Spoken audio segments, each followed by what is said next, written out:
Everybody and their mother has a Kevin Hart take right now. They don't seem weird to y'all. All the issues we got, we talking about Kevin Hart, Netflix. I go defend Kevin Hart. He don't need me, he's a millionaire. And a damn sure ain't gonna pile on him. That's too easy.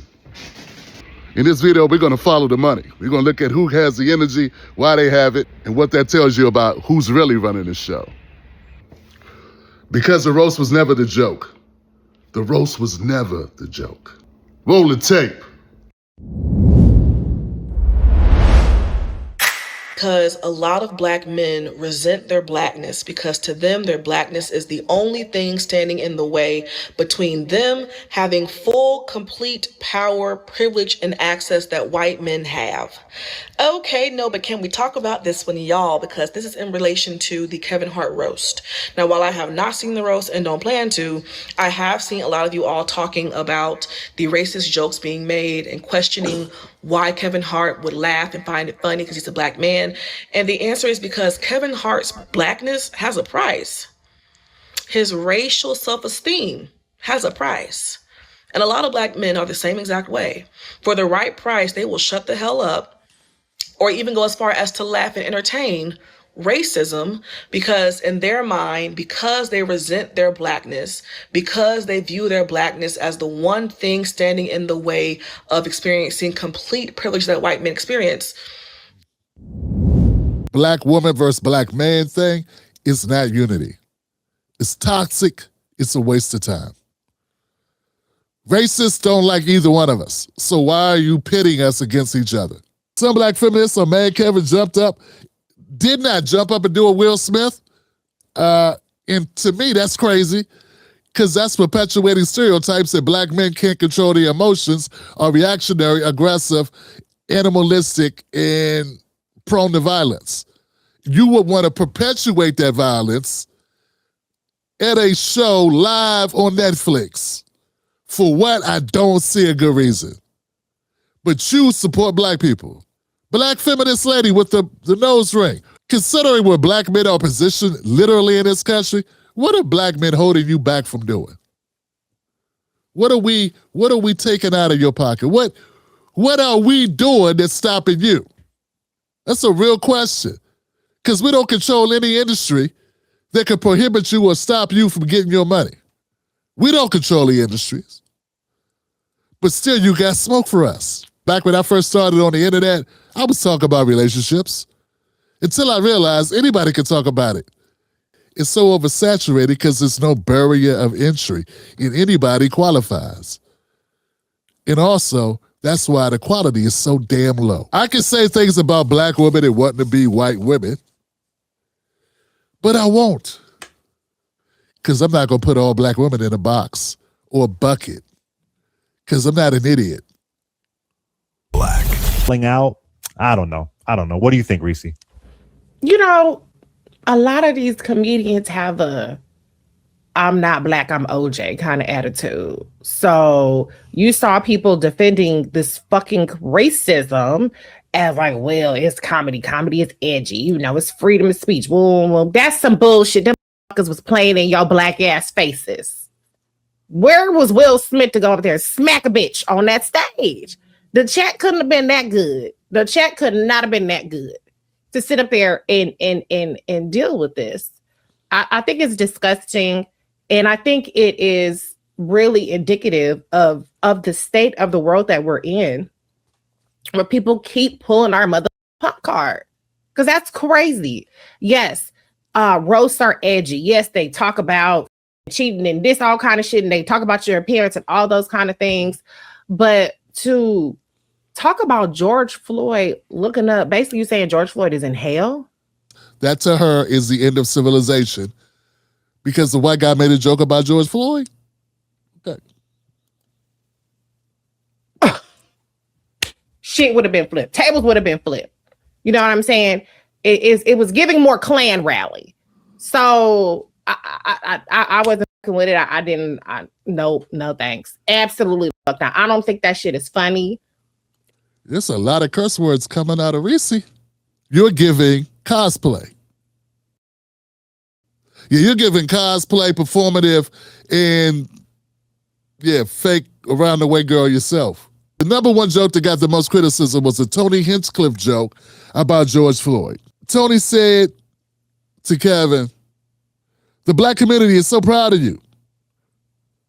Right now, George Floyd is looking up at us all, laughing so hard he can't breathe. That was a joke. Kevin laughed at it.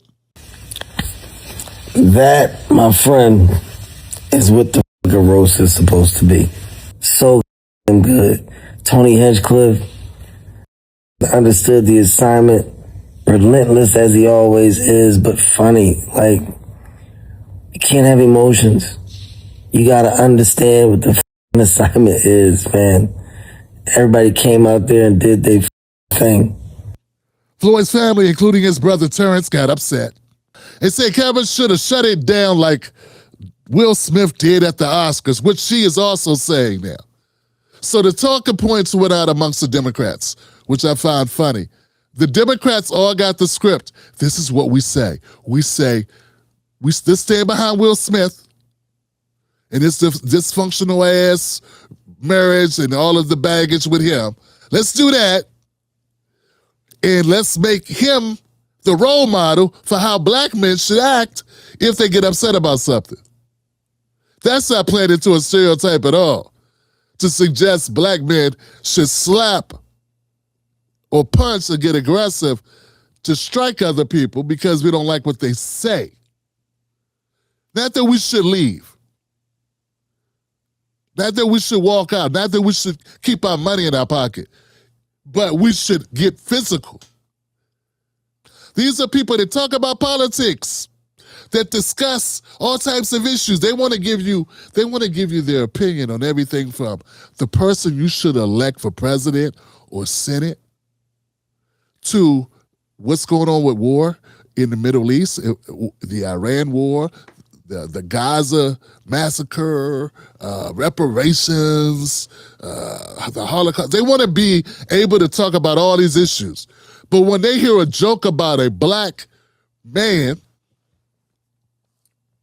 they want to be able to get violent. They think that's acceptable response.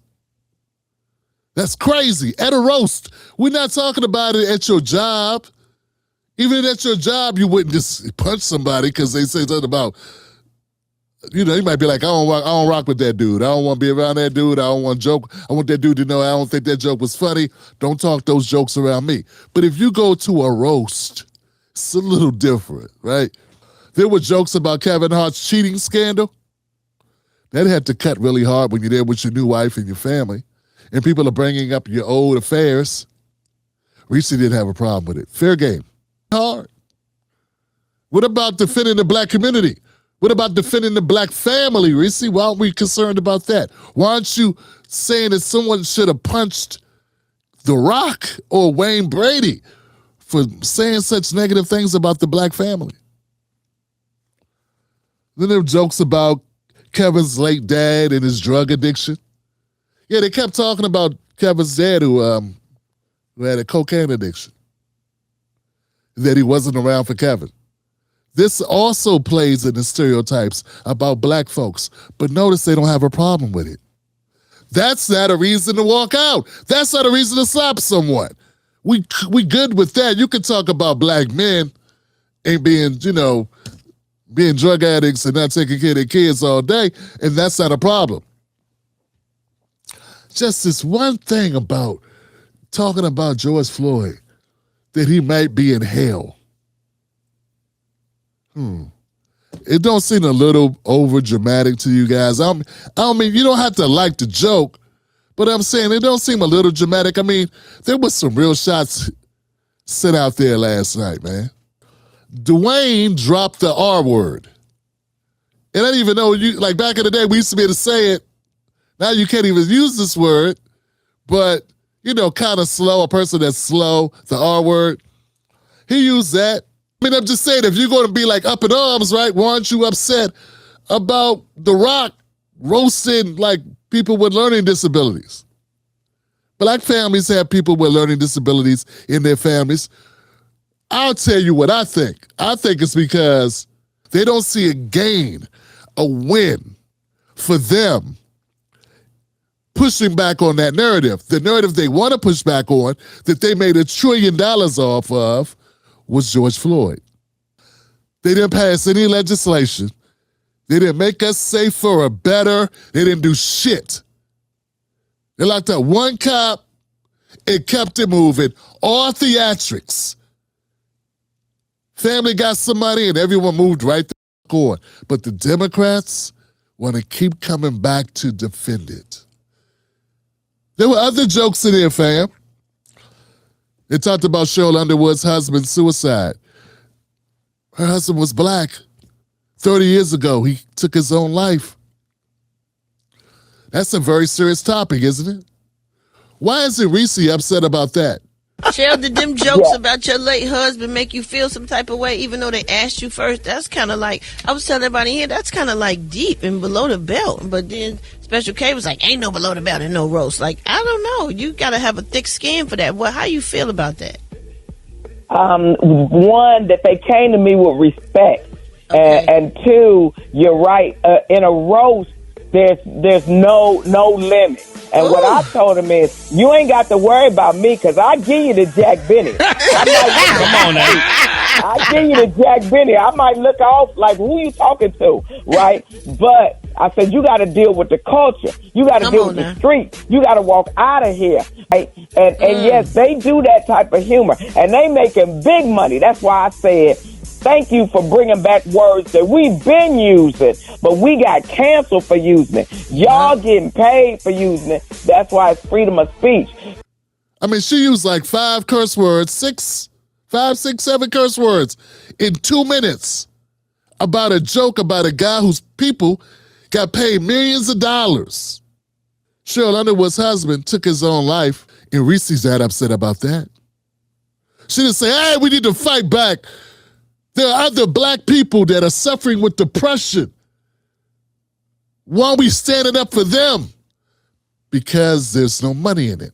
Once upon a time, we used to be a saying in media. We used to say, you know, the problem with our kids is it's different in white America and black America. In white America, white kids take their own lives. In black America, black kids take each other's lives. We got a life problem.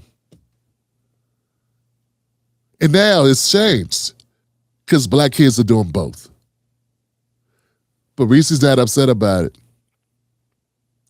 Lil Rel didn't have a comment about it. The George Floyd brother didn't have any words to say about it. Why? Because he got his money. He just knows what the script says. Black America's going to react. The Democrats going to get a news cycle, and they're going to get to sell more tickets to the show. The grievance limousine of the limousine liberals has pulled up. The porcelain progressives get to break out. There were jokes about Pete Davidson's dad dying in the World Trade Center. Reese's cool with that. Clay didn't bring it up. I'm just saying, I mean, you would think, there were some other black folks that died in the World Trade Center. Look at the people complaining. Look and see who they are. 9 times out of 10, the people that are complaining, I'm talking about media types. The ones that are complaining that are black are Democrat liberals. All because they're following the script. Because there was enough in here. There was enough in that roast to hit so many sections. Man, black don't crack, but it sure do grift. I would love to see their faces be this beat up, this upset about the maternal mortality rate, the childhood poverty rate. Clay doesn't give a damn. Neither does foul-mouthed Annie over here. He can kill us. So I'm not here to defend the George Floyd joke. What I'm saying is Democrats pretending like they give a shit about black people, that's the real joke. Netflix is a joke. So are the Democrats. So is Reecie. So is Clay. So are the liberals, the limousine liberals, the fake black progressive BS. Miss me with the fake outrage. Until you upset or as upset about a joke about George Floyd as you are about a school closing, about black male unemployment, about black youth mental health, until you're as upset about those things as you are George Floyd jokes or the Netflix where a bunch of millionaires got together to have a fun night, until then, shut the hell up.